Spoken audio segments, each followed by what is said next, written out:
Bom dia. Prisão Pronto. temporária. Bom dia, gente. Vai comprovar residência. Bom, a gente vai... obrigado por vocês terem vindo. A gente vai começar a segunda mesa de hoje. A mesa chama Nem Toda Lei é Justa, Direito, Racismo e Gênero. Antes de começar, só mencionar o seguinte. Ontem à noite, a Tula Pires, do Departamento de Direito da PUC, comunicou a gente que ela não vai poder estar presente hoje, porque a participação dela na comissão que está investigando o caso dos jogos jurídicos está consumindo muito tempo, é muito trabalho. Ela disse que não tem muita ingerência sobre a hora que vai ter que trabalhar e há uma urgência muito grande com relação a essa comissão. Então, ela pediu sinceras desculpas a vocês, mas não vai poder estar aqui, beleza? Bom, a gente tem 3 participantes hoje, eu vou apresentá-los e cada um vai ter 20 minutos. Então, o pessoal um pouquinho mais animado ali. A gente começa com o Eduardo Ribeiro, que é formado em História pela Universidade Federal da Bahia, mestrando do programa de pós... Tá ruim isso, né? Ali mesmo, posso pegar.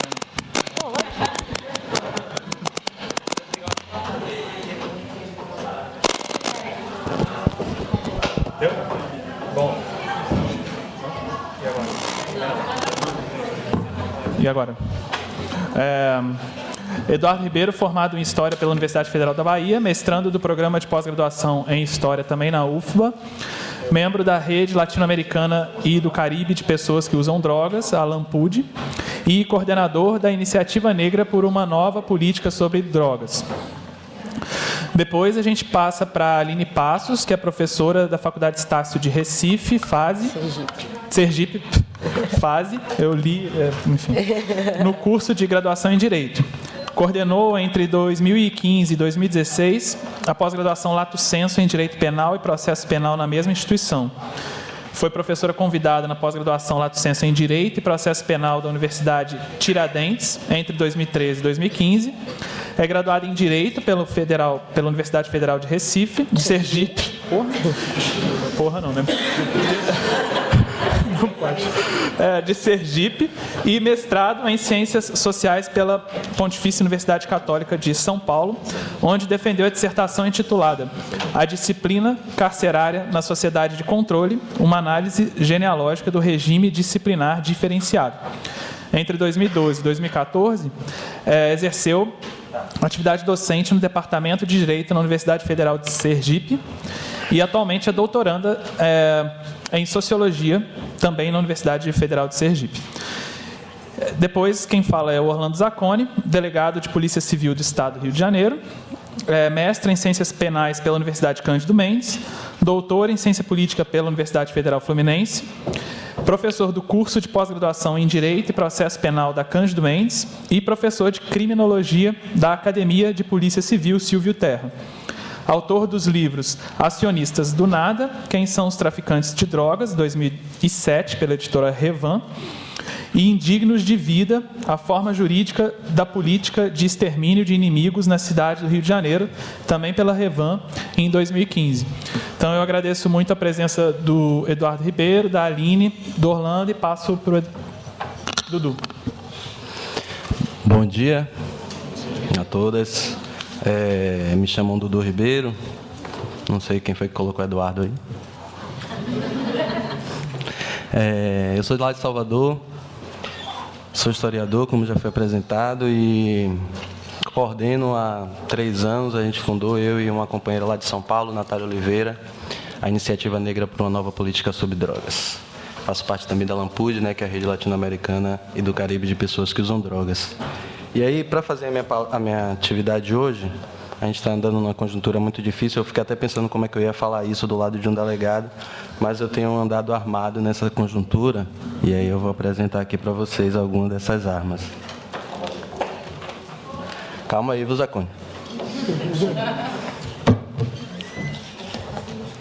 Bom, aqui chama Escola de Formação Vilma Maria dos Santos Reis, socióloga lá de Salvador, e a importância da gente trazer leituras nossas para as nossas análises, porque uma das questões fundamentais que a Iniciativa Negra sempre pautou, nós não éramos apenas os pretos e as pretas falando sobre política de drogas a partir da questão racial, nós éramos isso também, mas era fundamental refundar também algumas narrativas, reapresentar algumas questões que foram dissimuladas, né, pelo racismo institucional da academia e combater o que Sueli Carneiro chama de epistemicídio, ou seja, a morte da nossa produção de conhecimento.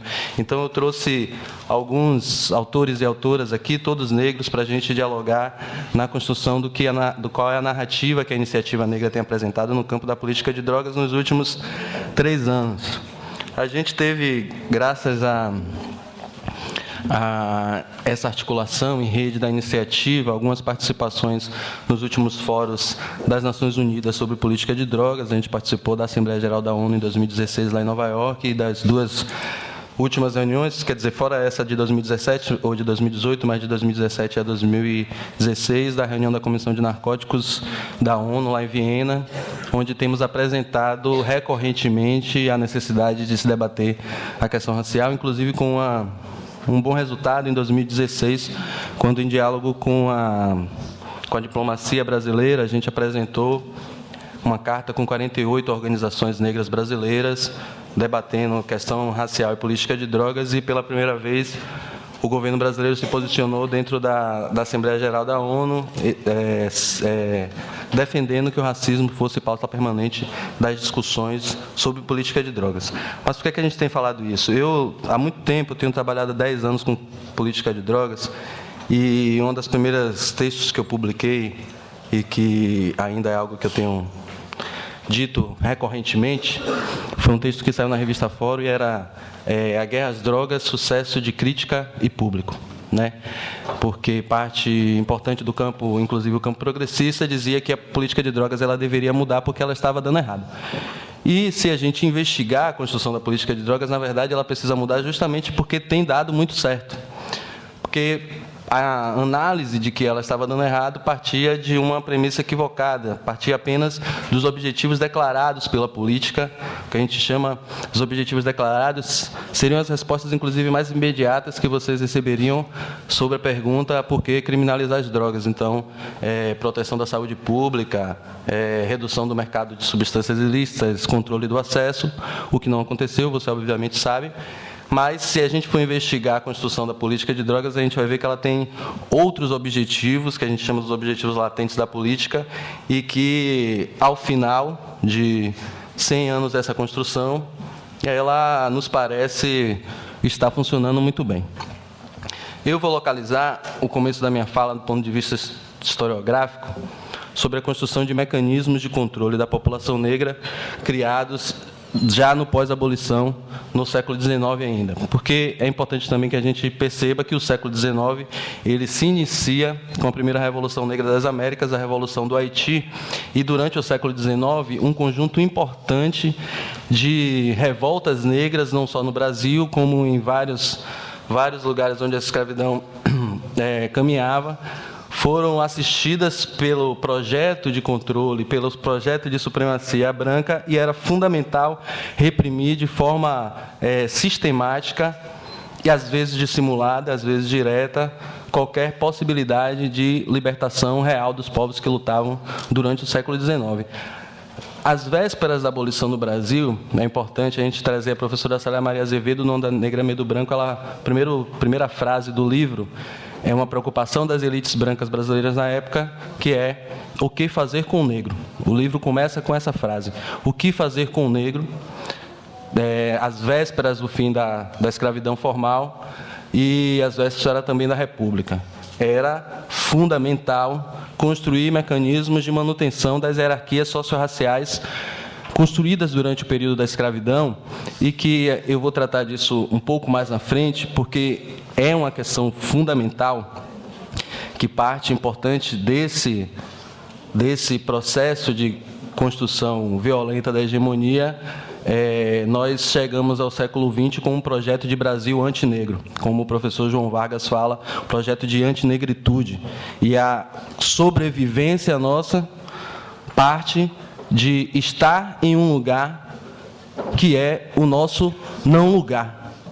A professora Sueli Carneiro também fala na sua tese de doutorado a construção do ser como o não ser, né? O ser negro no Brasil é ser o oposto do ser branco, que é o ser ideal, assim como a Simone de Beauvoir falava sobre a mulher ser o outro do homem, e a Grada Quilomba complementa essa informação, essa ideia, dizendo que se a mulher branca é o outro do homem branco, a mulher negra passa a ser, então, o outro do outro, já que ela não é nem homem e nem branca. Então, é importante a gente colocar isso, porque isso tem a ver muito com a profundidade desses mecanismos de controle, porque não são apenas os instrumentos jurídicos de quais nós estamos falando, porque para a aplicação plena e legitimada na sociedade desses instrumentos jurídicos, é preciso que se coloque o sujeito negro em um lugar onde seja tranquilo para as pessoas, ou no mínimo aceitável para as pessoas, de forma geral, que aqueles mecanismos se voltem contra essas pessoas.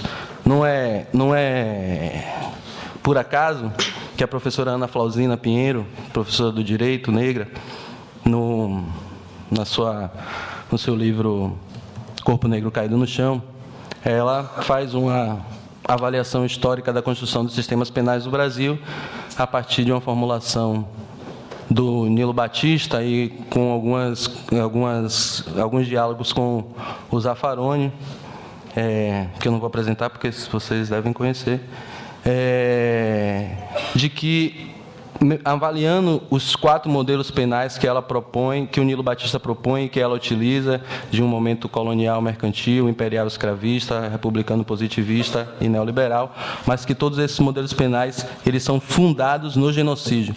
Então, a seletividade, ele não é algo que os sistemas penais desenvolve ao longo da história junto com as contradições da sociedade. Ele é fundado no genocídio indígena no primeiro momento e se desenvolve em diversos mecanismos durante o sequestro de africanos e africanas para o Brasil. Para vocês pensarem, no século XIX também, bem no início, em 1830, a gente tem talvez a primeira medida proibicionista no campo da política de drogas, que seria a proibição do pito do pango, aqui no Rio de Janeiro, e onde o fato da proibição ser do pito do pango nos diz bastante sobre a quem se buscava criminalizar, porque é fundamental também que a gente comece a fazer as leituras onde as palavras não estão, mas as intenções estão. É o que eu tenho chamado de a racialidade contida nas palavras, por exemplo. E eu vou dar um exemplo para vocês e vocês vão perceber isso, né? Porque eu dava aula na escola pública lá em Salvador, aí eu falava para meus alunos assim, uma vez eu falei para meus alunos, não, gente, mas imaginem que até a distribuição dos ônibus da cidade tem a ver com as relações raciais na cidade. Aí meus alunos abriram o olho assim e a gente começou a dialogar sobre isso, e eles perceberam que os ônibus, por exemplo, para as praias do centro da cidade de Salvador, eles eram limitados no período em que os trabalhadores e trabalhadoras não precisavam estar nesses lugares, por exemplo, no fim de semana. Mas a racialidade das palavras, se vocês pensarem, se eu falar a palavra aqui traficante, as pessoas vão construir uma imagem do que é traficante. E não vai ser um homem branco de terno e gravata, um senador ou deputado. Hipoteticamente, né? Porque senador não tem helicóptero com cocaína, né? Se eu falar a palavra parlamentar, a pessoa não vai pensar uma mulher negra de turbante, vai pensar justamente um cara branco de terno e gravata. Então, as palavras elas contêm essa racialidade. Então, a gente vai precisar ler também o que não foi dito. Então, quando se criminalizava o pito do pango, não precisava dizer que era para criminalizar os escravos, porque eles, inclusive, só correspondiam minimamente nos estatutos jurídicos da época, porque só eram considerados cidadãos para serem criminalizados. E esse projeto das elites do final do século XIX, de controle da população negra para a perpetuação das hierarquias socio-raciais construídas no período da escravidão, ele atinge tanto essas elites políticas, do ponto de vista de um projeto de supremacia, assim como ela também é parte do privilégio de pessoas brancas que estavam no campo abolicionista. Os abolicionistas não eram necessariamente antirracistas, tá? Eles queriam o fim da abolição, mas muitos deles, inclusive, foram filhos de senhores de escravos que nos escravizaram no momento seguinte, só que dentro das fábricas. Então, esse processo histórico de controle, ele vai encontrar vários correspondentes, vários mecanismos sendo desenvolvidos ao longo do século XIX e do século XX. E aí, quando a gente analisa também a literatura dos Estados Unidos no final do século XIX, a gente vai perceber que existe uma crescente ideia sobre o controle das substâncias psicoativas, mas, sobretudo, a partir do controle das pessoas, e vocês vão observar as substâncias sendo identificadas com populações, como a cocaína vinculada aos negros, e uma propaganda muito forte antinegro de que a cocaína fazia com que os homens negros estuprassem mulheres brancas, e isso, para a supremacia branca, era um lugar que convencia as pessoas. A maconha vinculada aos mexicanos, o álcool vinculado aos irlandeses, por exemplo, o ópio aos chineses.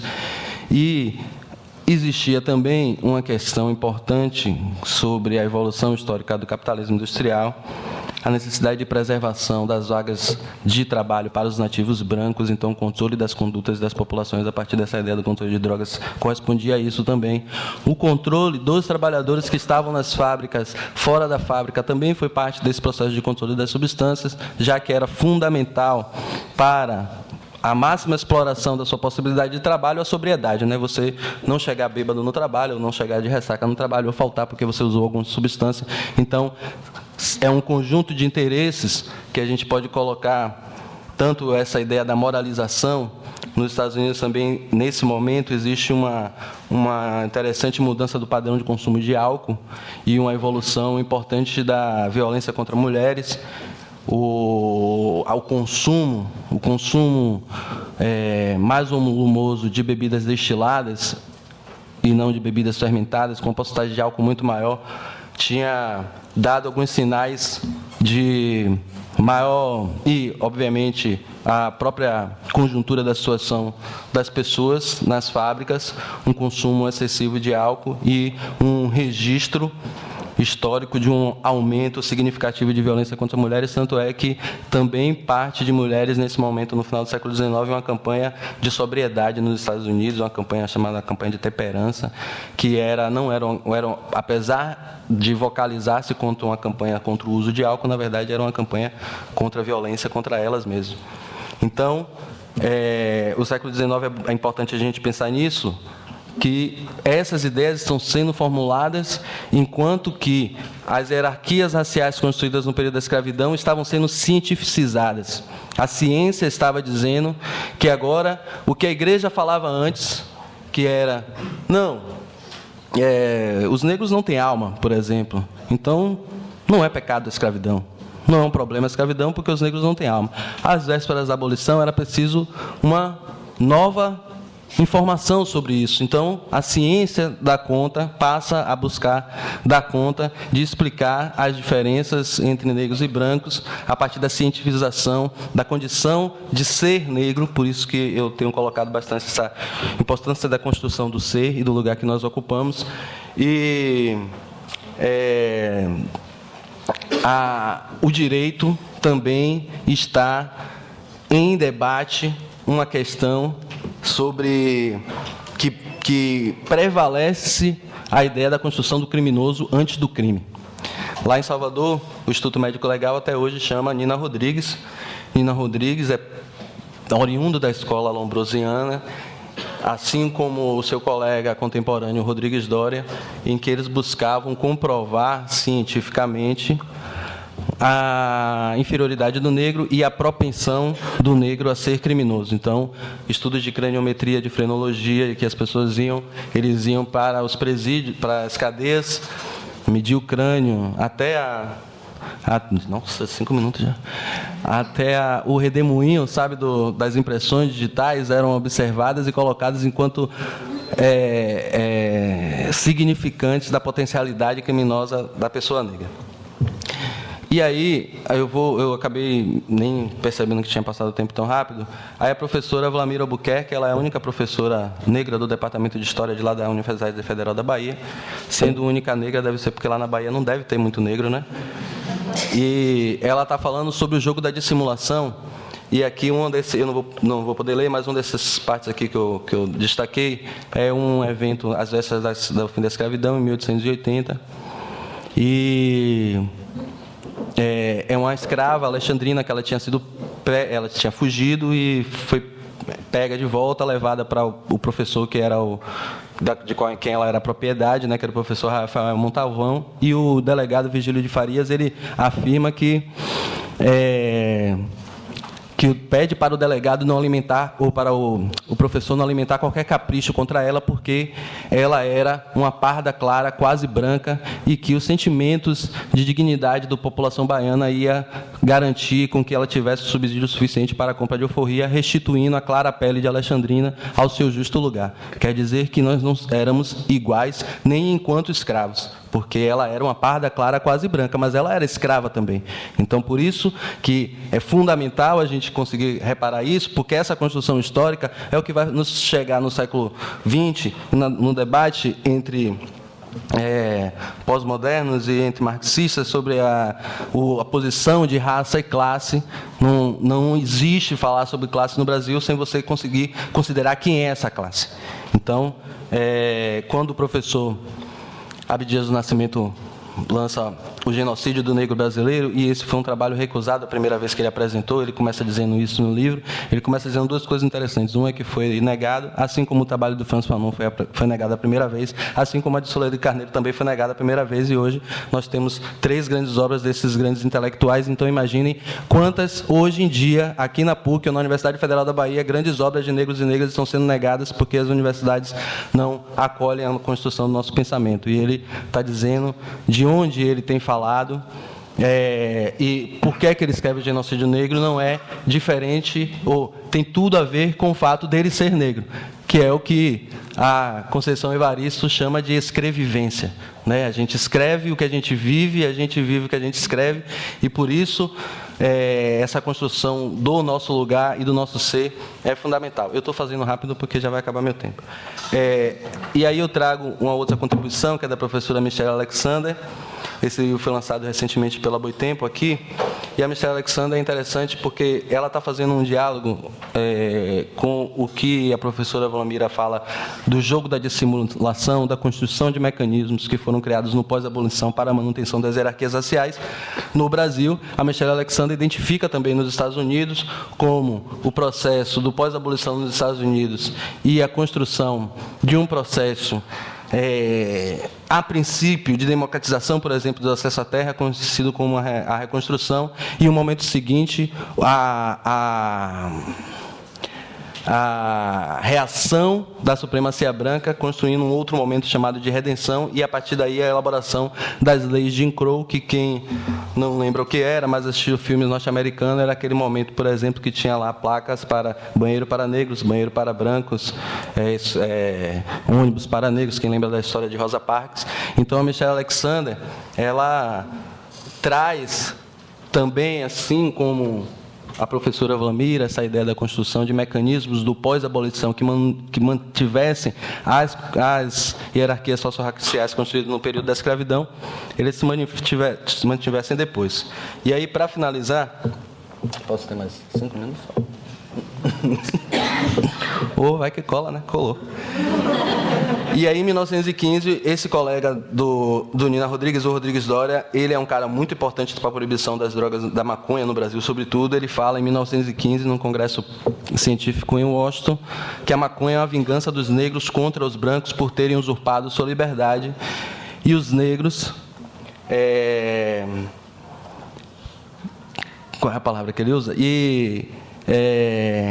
Os negros que anteriormente tinham prestado grandíssimos serviços aos seus irmãos brancos adiantados em civilização, e aí vocês lembram que eu estava falando sobre a racialidade das palavras, civilização é branquitude, nesse caso, seus irmãos avançados em civilização, e que inoculariam o mal trazido de África como uma vingança dos negros contra os brancos, e isso faria, então, boicotar o processo civilizatório brasileiro, que o processo civilizatório brasileiro para o século XX era terminar como um país de brancos. Então, quando a gente vê que a população que a política de drogas ela nasce nessa condição de que o debate não era sobre o potencial lesivo da droga, não era se destrói família, não era se compromete o serviço de saúde pública, mas vamos criminalizar a maconha porque assim a gente controla a população negra.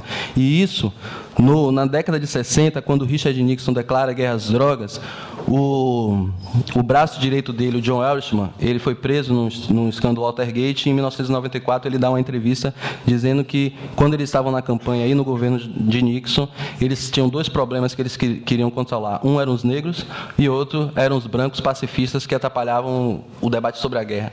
E aí o John Ehrlichman afirma isso, que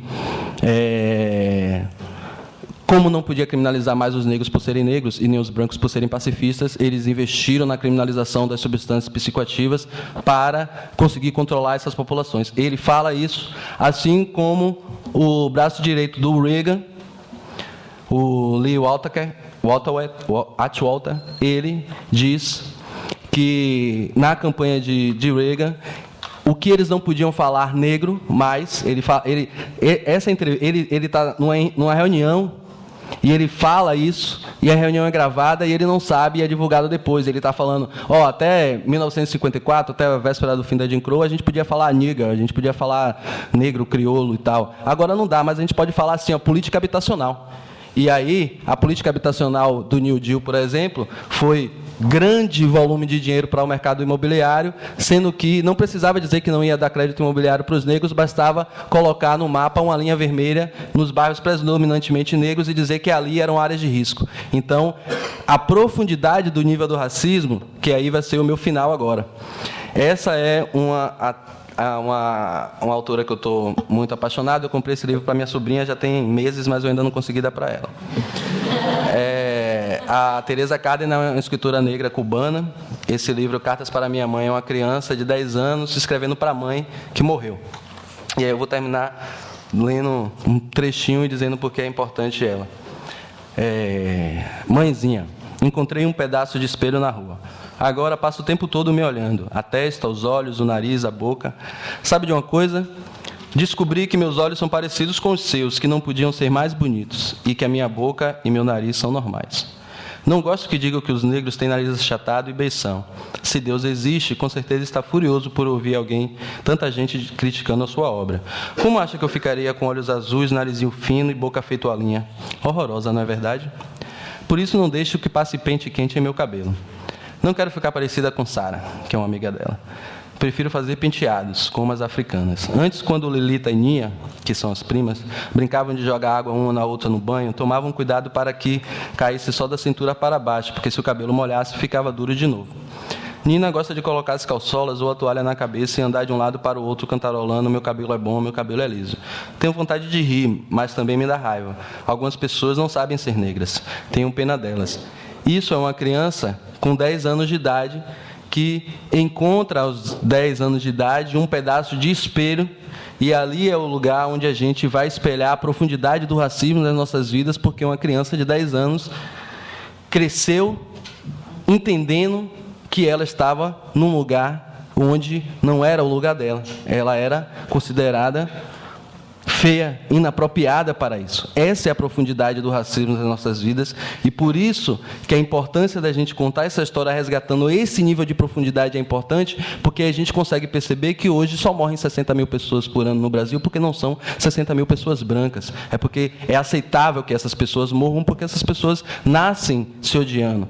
Então, quando as pessoas falam que o negro no lugar de privilégio, como a universidade, por exemplo, não está no seu lugar, na verdade é porque nós não estamos aptos a nenhum lugar pela branquitude. Qualquer lugar para nós é o não lugar. Então, para nós, para começar a conversar sobre qualquer coisa, a gente vai ter que enxergar armado, a gente vai ter que trazer as nossas contribuições, as nossas narrativas, para poder construir, sim, o nosso ser e o nosso lugar. Obrigado.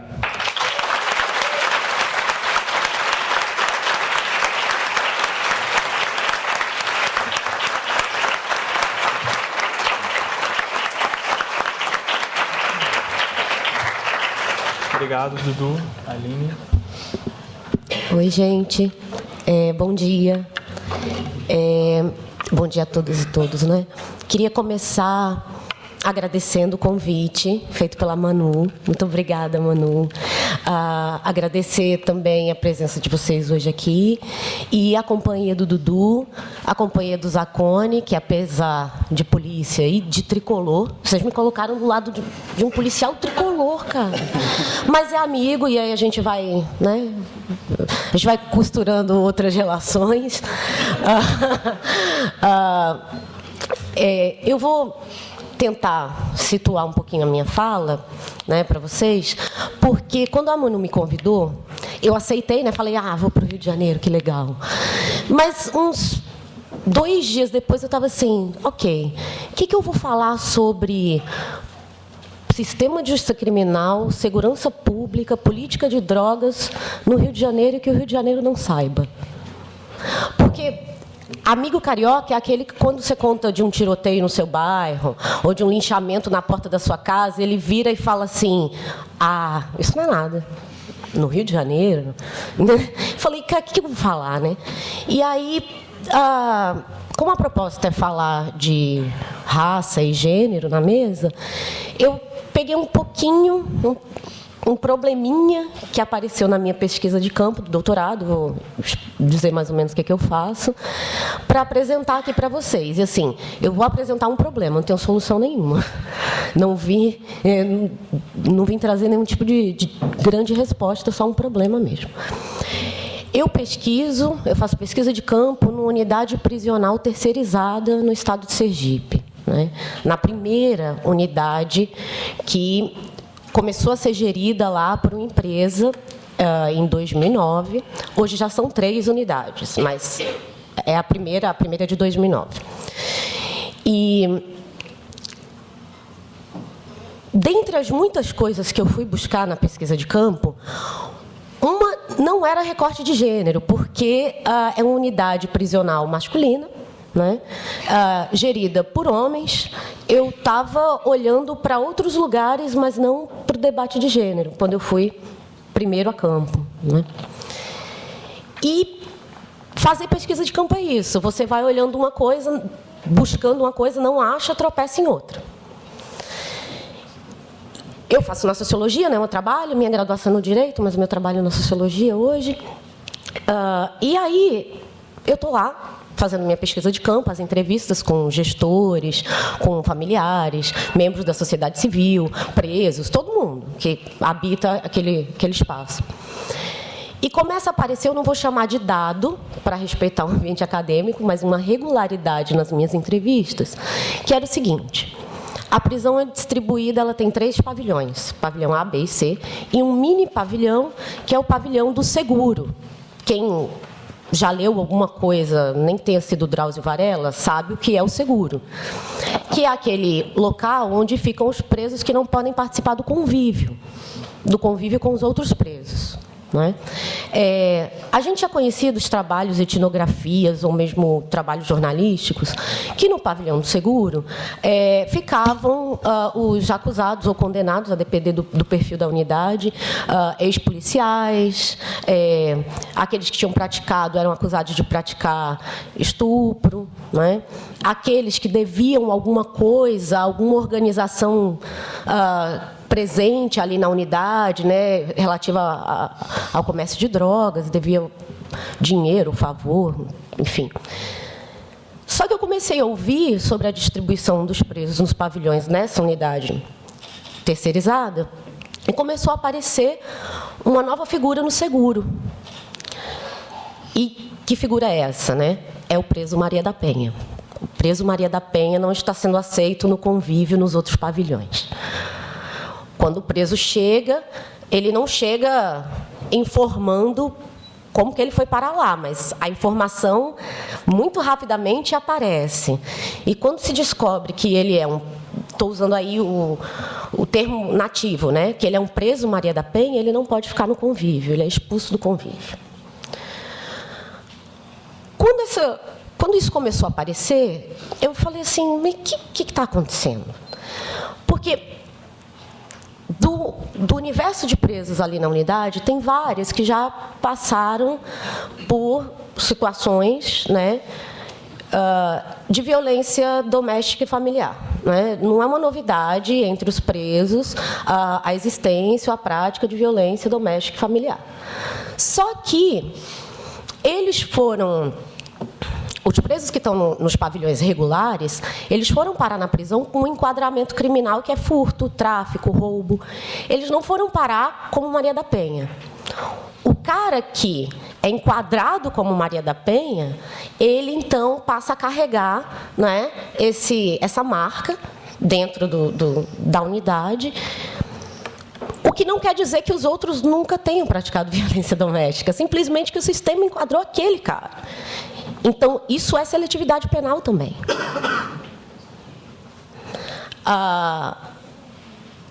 E eu não citou isso antes. Essa unidade é uma unidade para preso provisório.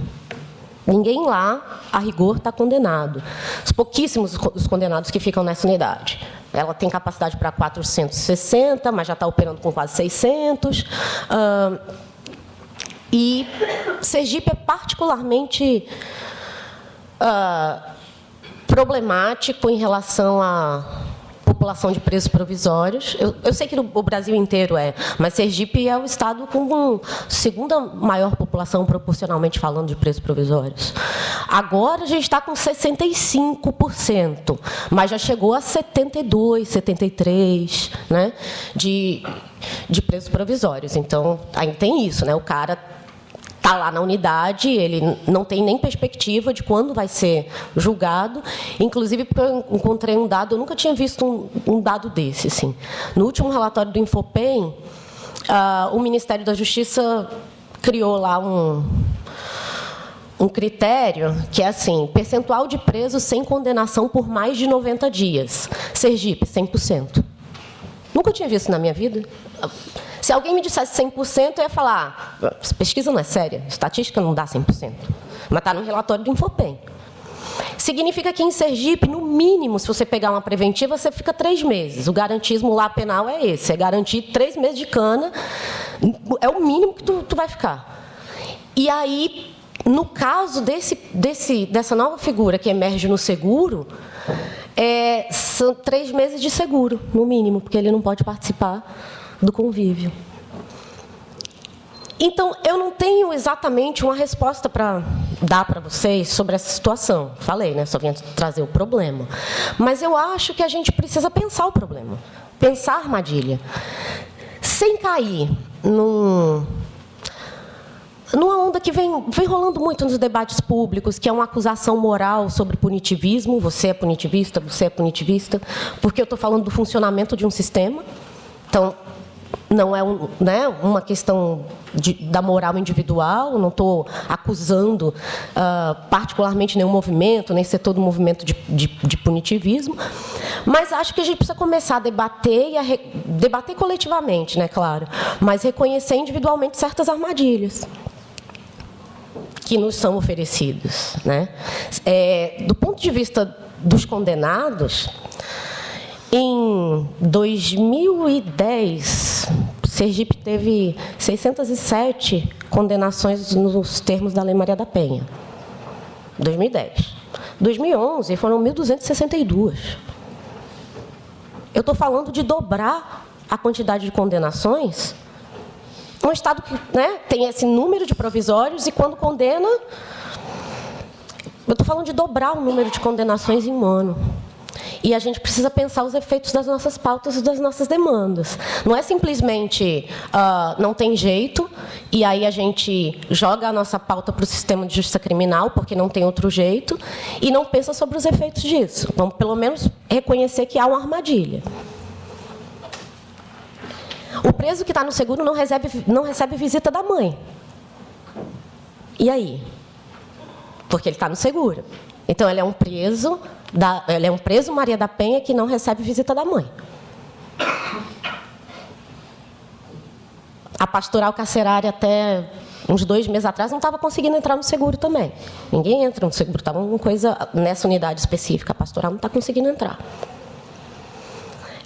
Então, a gente tem aí um problema, uma armadilha. Né? E quanto tempo eu tenho, Vitor? Só para... Faltam 10 minutos. Tranquilo. Eu queria, inclusive, pegar um caso que aí eu já vou sair de Aracaju e vou lá para a Espanha, que aconteceu agora esses últimos tempos, para mostrar como que funciona essa armadilha na própria legislação. Mostrei da minha pesquisa de campo, queria mostrar como a legislação penal forja as suas armadilhas de maneira a capturar as nossas demandas, muitas vezes por justiça, capturar nossas demandas com uma indignação, né, que é justa, legítima. Eu não sei se vocês leram nos jornais. Recentemente, na Espanha, teve um caso de uma condenação por um delito sexual de 5 homens que praticaram o que aqui a gente chamaria de estupro coletivo contra uma moça, né? O caso ficou conhecido como La Manada, porque era o nome do grupo de WhatsApp onde eles circularam as imagens do estupro coletivo, entre eles, né? As imagens. E eles foram condenados a 9 anos por um delito que se chama abuso sexual. Eu fui olhar o Código Penal espanhol, essa parte do código é de 95, para entender o que era o delito de abuso sexual e por que as feministas espanholas estavam tão indignadas. Afinal de contas, eram 9 anos de pena, né? E aí eu fui entender que no Código Penal espanhol você tem 2 tipos penais. Um delito que se chama agressão sexual e um delito que se chama abuso sexual. A diferença de pena máxima de um e de outro é de 2 anos. Ok. Mas qual é a diferença do ponto de vista da conduta que está sendo descrita? E por que as feministas espanholas estavam reivindicando a condenação por agressão? Quando o sujeito pratica agressão sexual, ele pratica um ato sexual violento, né, praticado com violência ou grave ameaça, sem o consentimento da vítima. É o que a gente conhece por estupro. Isso é agressão sexual. Mas o delito de abuso sexual é um delito em que o sujeito pratica, atenção, um ato sexual sem o consentimento da vítima, mas sem violência e sem grave ameaça. Inclusive, se tiver algum tipo de penetração com partes do corpo ou com objetos, a pena é um pouquinho maior. E aí eu fiquei duvidando do meu espanhol. Eu falei, não estou lendo direito. Eu estou lendo que um sujeito pode penetrar o corpo de uma mulher sem consentimento e isso não ser violento. Como funciona? Como é que pode? A disposição desses 2 tipos no Código Penal espanhol me levam a crer que o sentido e a direção da própria legislação é capturar a demanda, as próprias demandas da sociedade civil a favor da expansão do sistema de justiça criminal. Porque é claro que isso vai gerar um emputecimento, seja lá quando for. Quando estourar um caso de repercussão maior, como foi esse La Manada, é claro que essa diferença nos tipos penais, então existe um estupro com consentimento e um estupro sem consentimento, é claro que isso vai capturar as demandas da sociedade civil a favor do aumento de pena, a favor do recrudescimento penal. Qualquer outra discussão sobre violência sexual na Espanha agora está meio que suspensa, porque o movimento está emputecido. E quem não estaria emputecido? É entender um pouco a legitimidade da demanda, mas como o sistema se prepara para receber essa legitimidade e se expandir. Porque não veio me dizer que em 1995 ninguém sabia que não é possível penetrar o corpo de alguém sem consentimento e isso não ser violento. 1995 é mais novo que a nossa Constituição, que é considerada recente. Então, o próprio sistema de justiça se organiza de maneira a capturar a demanda. É claro que a demanda aí vai ser uma demanda por aumento do rigor punitivo. E o movimento feminista inteiro, na Espanha, está do lado do que seria lá o Ministério Público, que estava pedindo 22 de condenação, e não 9. Então, ao mesmo tempo que eu entendo de onde vem a indignação, eu estou falando, já foi disposto para isso. Está lá dessa forma para isso. Para capturar as nossas demandas. E aí a gente tem que pensar se a gente topa esse jogo. E se a gente topa esse jogo, a gente vai ter que ter respostas para os efeitos desse jogo. Que são, como eu estava falando no início, o caso lá de Sergipe. Que alguém aqui pode dizer, não é problema meu, mas eu, Aline, não posso, porque está literalmente no meio do meu campo.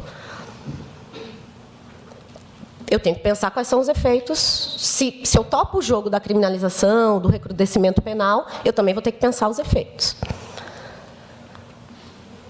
Reconhecer a armadilha, portanto, é importante. Né? Não estou dizendo assim... seja contra ou seja a favor. Dizendo, sendo contra ou a favor, reconheça quais são as regras do jogo.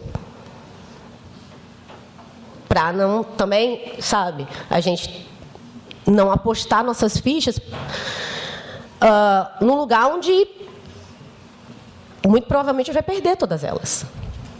É um campo de perda. O campo da justiça criminal é um campo de perda.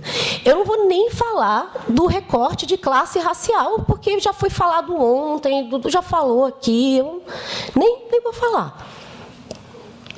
Do problema que aí se atravessa, né?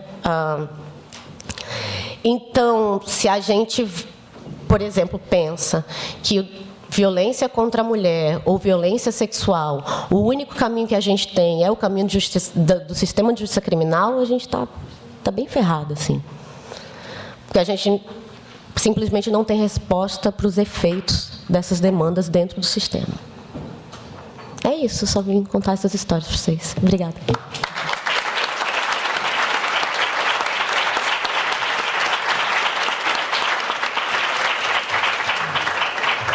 Obrigado, Aline. Bom dia a todas e a todos. Agradecer muito o convite para estar aqui, cumprimentar todos na mesa. Thiago Rodrigues está aqui escondido ainda. Você que está escondido. É verdade. Bom, o delegado é sempre o último a falar, né? E foi muito bom ter ouvido o Dudu e a Aline, porque me ajudaram muito, né, a construir o que eu queria transmitir para vocês, né? E dentro, principalmente, do que está propondo o título da mesa, né, quando fala da injustiça das leis e quando fala do recorte de raça, gênero, e poderíamos até incluir classe também social. Na minha apresentação não foi colocado uma coisa que eu acho importante. Eu faço parte de dois movimentos políticos, né? Uma associação e um movimento suprapartidário. A associação é a LIP Brasil, Agentes da Lei contra a Proibição, que é uma associação formada por policiais no mundo inteiro e operadores do direito que são a favor da legalização, da produção, do comércio e do consumo de todas as drogas. E eu faço parte também de um movimento de policiais chamado Policiais Antifascismo, que também defende a legalização da produção, do comércio e do consumo de todas as drogas, e a gente vai chegar lá. Mas eu lembrei de uma frase que eu queria trazer para vocês sobre a injustiça das leis, que eu acho muito importante, porque às vezes uma frase explica mais do que uma tese. A Vera Malaguti, não sei se vocês conhecem, a professora Vera Malaguti, ela tem uma frase sobre o PP que eu desafio qualquer um a apresentar uma tese que explique mais o que é o PP do que é uma frase. Ela diz o seguinte: se o PP fosse bom, tinha em Ipanema e Leblon. Acabou. Está explicado. Se não tem Ipanema e Leblon, não pode ser bom, cara. Porque os melhores restaurantes estão em Ipanema e Leblon, né? Pô, os melhores hotéis, tudo que é melhor na cidade está lá. Se o PP não está lá, então o PP não é bom. Então, nós estamos... Essa é a frase, às vezes, você consegue condensar numa frase mais do que uma tese. E muito já se falou, né, sobre como as leis já nascem injustas, né? E tem um escritor, né? Agora que eu descobri ele aqui no Google, né? Porque eu sabia da frase, mas não sabia... Mas deve ter vários pais da frase, né? Geralmente, quando uma frase ganha uma dimensão assim que se espalha durante muito tempo, tem uns 3, 4, 5, 10 autores. Mas esse aqui é Anatole France. Ele diz o seguinte: a majestosa igualdade das leis que proíbe tanto o rico como o pobre de dormir sob as pontes, de mendigar nas ruas e de roubar o pão. Quer dizer, toda lei nasce injusta. E e nasce injusta pelo seu caráter genérico, né, que requer aplicação num ambiente social de desigualdades. Então, uma lei que proíbe alguém de dormir debaixo da ponte, ela já nasce injusta. De roubar o pão, já nasce injusta, né? Então, isso é um aspecto importante para a gente trazer para o debate sobre a lei de drogas, porque a lei de drogas também já nasce injusta. Nesse aspecto seletivo, né, do recorte racial, que o Dudu falou muito bem. Mas aí a Aline vem e nos ilumina. Nos ilumina porque ela vai dizer o seguinte: não é só a lei de drogas que nasce injusta. Toda a lei, ela reforça toda. Para vocês terem uma ideia do que isso significa, eu vou dar 2 exemplos da minha atividade como delegado de polícia. Assim que a Lei da Maria da Penha foi editada, eu fiz uma prisão em Nova Iguaçu, onde a PM trazia à delegacia um casal com crianças, 2 crianças, que estavam na rua, e o homem agrediu a mulher. Ele bêbado.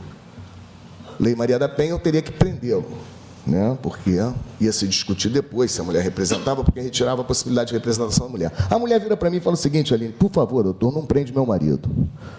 Porque se o senhor prendeu meu marido, amanhã eu não tenho como alimentar meus filhos. Porque eu fico tomando conta deles e ele corre atrás dos biscates para trazer a comida. A vítima pedia que não fosse preso o autor da sua própria agressão. Outro ponto, só para vocês verem como a questão é complicada, né, na aplicação da lei que nasce injusta. Lei de racismo. Shopping na Tijuca, shopping comercial que fica ali na Praça Sem Pena 45, não é o shopping Tijuca não, aquele pequenininho lá, para quem conhece a Tijuca. Lá no 45. Pô, uma moça, né, não era uma jovem, né, negra, vai à delegacia na 19ª registrar um crime de racismo da seguinte forma: ela, advogada, entra no shopping com 2 crianças que eram seus filhos, de camisetinha, verão, short, entra numa loja, as crianças ficam no corredor. Daqui a pouco ela sai da loja, olha, cadê as crianças? Estão do lado de fora, chorando. Ela vai lá, é tipo uma galeria, né? Mas por que vocês estão chorando? Aquele moço ali botou a gente para fora. Quando ela olha, é um segurança negro, segurança negro, terno e gravata, vai até o segurança e pergunta: o que aconteceu se eu botou meus filhos lá fora? Ele diz o seguinte: a gente colocou porque essa época do ano tem muito trombadinha, muito pivete aqui dentro. Pô, esse cara tem que ser autuado no crime de racismo, é racismo. Mas olha só a dificuldade, porque quando a lei de racismo fala em impedir alguém de entrar dentro do clube, impedir alguém de entrar num prédio comercial em razão da raça, quem é que está na portaria? E quem é que vai ser punido na individualização da culpa? O síndico? Nunca. Porque se chamar, evidentemente que ele vai dizer que ele não deu ordem para que pessoas negras sejam impedidas. O presidente do clube, muito menos ainda. E o dono do shopping? Também não. Vai ficar aquele que está na ponta. Então, essa injustiça da lei, que nós vamos começar agora a falar do tema das drogas, foi muito bom porque a Aline nos abriu esse campo de que isso não é algo inerente a uma outra lei injusta. Tem a boa lei, a lei ruim. Toda lei, ela de um aspecto nasce injusta, inclusive a que pune o homicídio. Né? Porque eu estudei os autos de resistência e quando a vítima é identificada como traficante, o ser negro, conforme o Dudu colocou, isso não é reconhecido como crime. O Ministério Público manda arquivar a investigação porque considera que matar traficante, né, e o traficante, como sempre, identificado nessa condição ôntica, né, de ser, né, o morador, o negro da favela, né, com todos os recortes de raça e tudo, isso vai ser arquivado, não vai ser visto como homicídio no ambiente social, nem no mundo jurídico.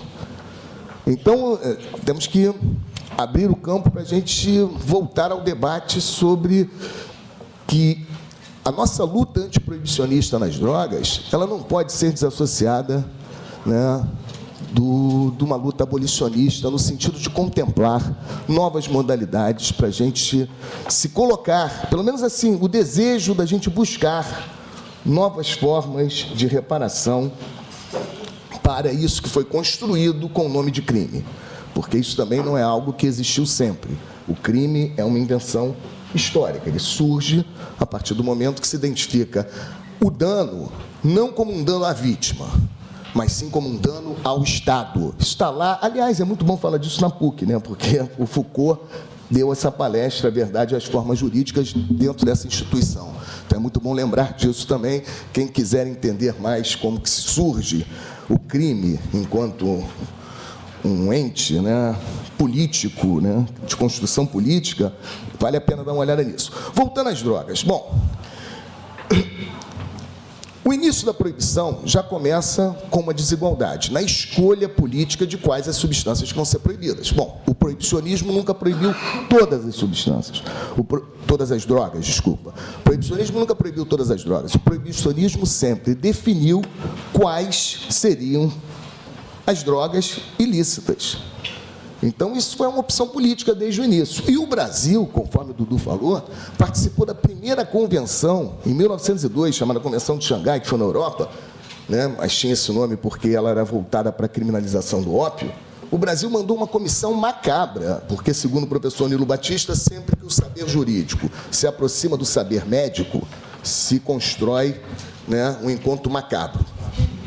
E esse encontro macabro entre os saberes jurídicos e médicos levou a uma comissão que, conforme o Dudu falou, pedia a criminalização da maconha na primeira convenção internacional para proibir drogas. E usava exatamente esse argumento que o Dudu falou. A maconha usada pelos negros é uma vingança do negro contra o homem, dizia que deixava o negro débil mental, as pessoas que fumavam maconha ficavam débeis mentais, que era usada pelos negros. Todos esses argumentos racistas foram levados lá. Só que na Europa ninguém nem sabia o que era maconha. A preocupação era a criminalização do ópio, entrou ali a cocaína, que mais tarde, Dudu, não sei se você sabe, esse mesmo argumento foi usado contra a cocaína, dizendo que a cocaína era uma vingança dos maias, dos aztecas, dos incas, contra o europeu. Você sabe disso? Esse argumento também foi depois, ele foi transmutado. Mas como é que esse racismo se instala? Primeiro no campo geopolítico, e o professor Tiago Rodrigues, das Relações Internacionais da UF, que vai falar daqui a pouco nessa mesa, coloca muito bem vários estudos, né? Ele se dá no campo internacional na definição, primeiro, de uma outra construção, que são os dois pilares do proibicionismo: a distinção arbitrária entre drogas lícitas e ilícitas, que é uma distinção política, e a segunda distinção é a distinção traficante e usuário. Isso também é arbitrário. Essa distinção entre traficante e usuário começa no plano internacional, com os Estados Unidos se declarando países usuários. Por que país usuário? Porque não se produz maconha, não se produz heroína, não se produz cocaína no território americano. E os países que mandam essas drogas, que já foram selecionadas como ilícitas, e foram selecionadas exatamente porque elas são produzidas fora dos Estados Unidos e da Europa, né, vão ser o objeto, né, de criminalização de países traficantes. E a primeira vez que a Convenção Internacional traz o debate sobre a distinção de usuário e traficante é em 1961, exatamente dentro daquilo que o Dudu colocou, do momento, né, em que se precisava definir muito bem a forma de repressão. Os usuários brancos deveriam ser identificados, sim, como aqueles que são a favor da paz, que estão atrapalhando lá o debate da guerra, como usuários. E os que vendem as drogas para esses pacifistas, né, vão ser os traficantes. Então, você criminalizava com controles diferenciados, porque nos anos 60 você já tinha um boom do consumo de drogas nos Estados Unidos, e se você criminalizasse da mesma forma todos aqueles que portassem aquelas substâncias, ia ter que ter cadeia para quase 70% da população jovem americana, que todo mundo estava fumando maconha. Então, esses aspectos seletivos e políticos, porque quando a gente fala de seletividade, não é uma decisão que está dentro do sistema de justiça criminal, não é um policial que acorda de manhã e fala, não, vamos lá procurar um negro na favela para prender. Não, não é uma decisão individual. Da mesma forma que hoje esse racismo no Brasil tem sido operado não de forma individual, né? Nós temos que estar preocupados hoje com o racismo na maneira como o Estado tem operado o racismo de forma institucional. Porque a forma individual, nós podemos dar uma resposta punitiva, né? Aquela pessoa que foi identificada praticando racismo vai ser presa, vai ser expulsa, vai ser pendurada, vai tomar um tapa na cabeça, qualquer coisa que a gente imagine. mas é troca de peça. Ele vai ser punido e a política institucional, principalmente do Estado, vai se manter. E no caso das drogas, essa política é muito clara, tanto no encarceramento como na letalidade, que são os dois aspectos cruéis da proibição. Se a gente tem que falar de racismo na questão das drogas no Brasil, nós temos que falar desses dois processos. O grande encarceramento da juventude negra e pobre e a grande letalidade praticada contra essa mesma juventude. Então, a forma de operar o racismo, ela é institucionalizada. Por quê? Você tem o Estado, e não é só a polícia, não. Polícia, Ministério Público, magistratura, e ainda tem a sociedade junta, veículos de comunicação aplaudindo, né? Discursos, né? Proibicionistas, como que eu vou ter que encarar amanhã na Associação Brasileira de Psiquiatria. Esses caras têm a mão suja de sangue também. Não podemos tirar eles desse debate, né? Que sustentam que a maconha é a porta de entrada para outras drogas até hoje, cara. Os caras, Associação Brasileira de Psiquiatria. E o cara sustenta isso, por como é que eu não vou dizer que esses caras não estão na política racista, cara? Claro que estão. E nós temos que encarar esse desafio de apontar o dedo para onde essas políticas racistas vêm, né? Sabem como que surgiu a pesquisa de que a maconha é a porta de entrada para outras drogas? Quem sabe? Tiago sabe? Bom, vou contar a minha história, depois o Tiago conta dele. A pesquisa foi feita nos Estados Unidos nos anos 50 da seguinte forma: procuraram usuários de heroína e perguntaram aos usuários de heroína se eles já tinham fumado maconha antes de consumir heroína. A resposta foi que sim. Porra, se tivesse perguntado para os caras se eles tinham tomado leite, o leite seria a porta de entrada, porra, da heroína. Os caras da associação... Coca-Cola? Sim, Coca-Cola. Né? Os caras da Associação Brasileira de Psiquiatria mantêm isso até hoje, cara. Aqui maconha destrói neurônio foi feita da seguinte forma: ratos sem comer e sem beber água, com uma máscara saindo fumaça de maconha durante uma semana. Assim, essas são as pesquisas que... E aí eu acho muito legal, porque outro dia eu ouvi de um rapper, que eu esqueci o nome dele, que ele falou o seguinte: no dia que a maconha for vendida na padaria, a maconha vai ser a porta de entrada do café da manhã. Forma também da gente mudar isso. Então, esse grande encarceramento, né, ele revela coisas absurdas para a desconstrução daqueles que defendem a manutenção da proibição. A delegacia que todo ano mais registro de tráfico faz no Rio de Janeiro é a delegacia de Bangu. Bangu, 10, polícia 0. Já diria lá, não vou nem falar o nome dele, que não dá mais para falar o nome do cara. É o Lobão, né? 10-0. 10-0. Por quê? Não existe um lugar onde seja mais fácil identificar alguém portando uma substância proibida, uma droga. O sistema prisional tem um raio-x para pegar a visita, parece até o osso da visita. Mas mulheres vulneráveis, né, são identificadas tentando levar pequenas quantidades de droga para os companheiros no presídio. O crime que mais encarcera a mulher no Brasil é tráfico de drogas. Em que condutas? Ninguém estuda, né? Transportando pequena quantidade de drogas para ganhar uma merreca, 100, 200 reais. Indolando. Tentando botar uma pequena quantidade de drogas para o companheiro no presídio. Então, claro que a proibição das drogas tem um aspecto de gênero. Não há dúvida, né? Porque as mulheres, elas acabam sendo chamadas nesse mercado, né? Que é um mercado que se abre por várias questões, né? Às vezes porque o companheiro está vendo que está muito cara a droga lá dentro de Bangu. Maconha subiu de preço, porra, traz um pouquinho de fora, né? Que eu não estou conseguindo pagar o preço aqui de dentro. E aí a mulher vai tentar, né, a sorte, e o azar é certo, né? A distribuição dos flagrantes de tráfico na cidade do Rio de Janeiro, ela é absurda. Eu estudei no livro Acionistas do Nada, na pesquisa do mestrado. Tem delegacias da Zona Sul do Rio de Janeiro que tem anos que não conseguem fazer um flagrante de tráfico. Tem anos que a delegacia da Barra da Tijuca não fez um flagrante de tráfico. Não tem tráfico de drogas na Barra. A delegacia de São Cristóvão, no ano de 2005, que eu estou velho, a pesquisa já é antiga, mas se bater vai dar uma proximidade percentual. A 17ª DP de São Cristóvão fez, no ano de 2005, o mesmo número de flagrantes que todas as delegacias da Zona Sul mais Barra. somasse todas as da Zona Sul, dava o mesmo número de faculdades da 17ª, que é a área de São Cristóvão. Por quê?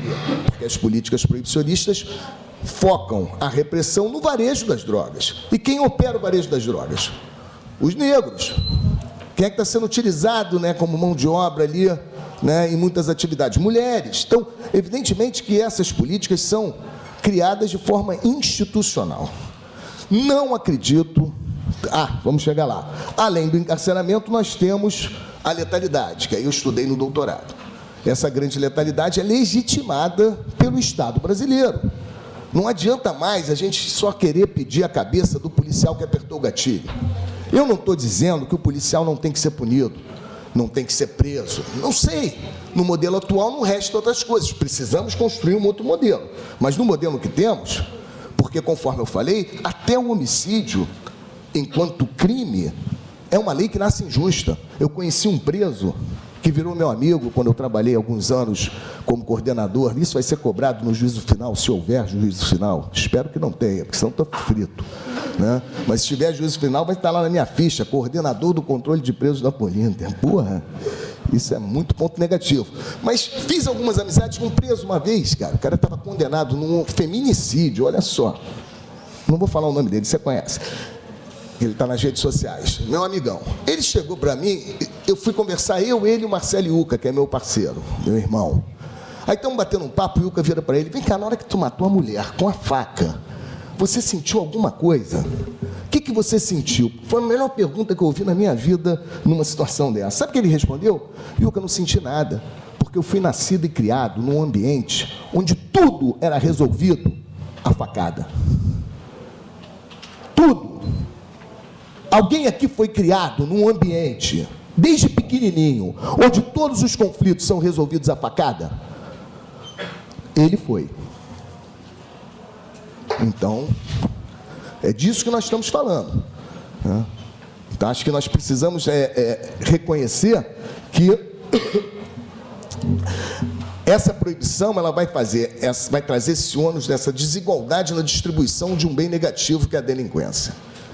Porque não é todo mundo, conforme o Dudu falou, que vai ser reconhecido na conduta do tráfico. Aliás, eu sugiro vocês a ler o artigo do Ciro Darlan, do desembargador Ciro Darlan. Meu nome não é Tuxinha. Nesse artigo, meu nome não é Tuxinha. O Ciro Darlan vai fazer a distinção entre traficantes de drogas e comerciantes de drogas. Importante, tem a ver também, Dudu, depois com isso que você falou, de como que a palavra traficante traz, né, a ideia da negritude, da pobreza, de uma série de elementos que não estão relacionados ao garoto que está tentando levar na asa delta uma quantidade de drogas para a Europa.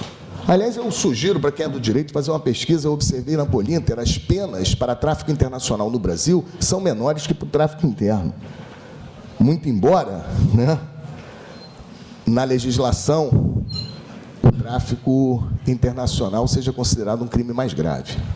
Mas na hora da decisão do juiz, né, ele alivia a mão, porque é outro perfil, não é traficante, é um comerciante internacional de drogas proibidas. Não é traficante de drogas. Na distribuição da letalidade, o que entra em jogo é exatamente isso que o Dudu colocou, é a palavra traficante. É impressionante como isso é definidor da legítima defesa. Cara, sinceramente, eu nunca entendi tanto Pachucanes, quando Pachucanes, que é um jurista soviético, agora russo, é soviético, né? Ele disse o seguinte: se vocês quiserem entender o direito, rasguem todos os livros de doutrina. Isso é a coisa mais linda. Imagina, aqueles manuais de direito penal sendo rasgados, o livro do Michel Temer de direito constitucional no fogo. Rasguem tudo, porque não explica nada, cara. Por que não explica nada? Porque o que explica o direito é a forma jurídica. Quando você vai ver o pedido de arquivamento do Ministério Público nos autos de resistência, não tem nenhuma referência a nada que você estuda na doutrina sobre legítima defesa. A legítima defesa para o Ministério Público, no pedido de arquivamento, é o seguinte: aonde o fato ocorreu? O fato ocorreu em comunidade favelada, onde constantemente tem troca de tiros entre a polícia e bandidos. Então, o Ministério Público já está dizendo que se a polícia mata dentro da favela, está mais legitimado. Que, segundo a folha de antecedentes criminais do morto, ele tinha passagem no tráfico. Bom, mas se não tiver a folha de antecedentes criminais, que muitas vezes é um menor, um adolescente, houve um familiar que vai dizer que ele tinha relações com o tráfico. E se não tiver, que ele tinha problemas com drogas. Isso é colocado no pedido de autoexigência.